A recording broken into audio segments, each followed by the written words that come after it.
Dans notre pays, le Bénin, on a une diversité de fruits. Mais la consommation directe seule ne suffit pas à tout consommer. Donc en saison, tous ces fruits pourrissent. Moi, j'ai pensé à la transformation en jus pour prendre une partie, pour consommer une partie de ces fruits produits au Bénin.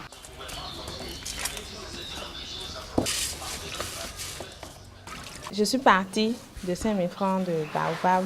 J'ai fait la première production.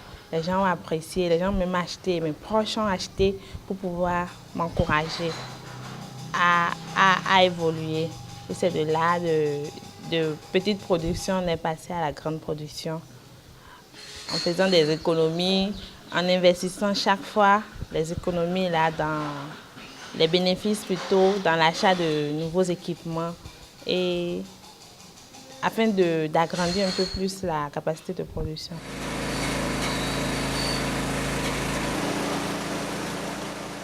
Avec la demande, on a voulu innover un peu, vu que les jus purs, tout le monde le fait, et puis on en a, surtout l'ananas, les jus d'ananas, c'est plein au Bénin.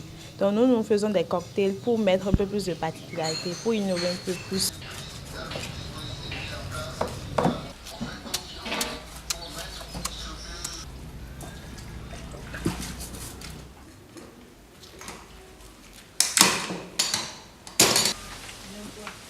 Au début, on a commencé avec elle comme ça. Quand on a commencé, les conditions dans lesquelles on a commencé étaient un peu plus difficiles que maintenant. Donc, sur ce plan, il y a eu beaucoup d'évolution. Elle a perfectionné ses outils de travail qui nous a permis d'aller un peu plus rapidement dans la production des jus de fruits. Il y avait assez de commandes, mais on n'arrivait pas à tout fournir. Mais aujourd'hui, on peut fournir et même laisser en stockage. Avant, elle ne nous rémunérait pas, puisqu'elle-même était encore en bas du financement. Mais aujourd'hui, quand même, elle nous paie journalièrement. On a quand même beaucoup évolué, la production a augmenté, les demandes ont augmenté aussi.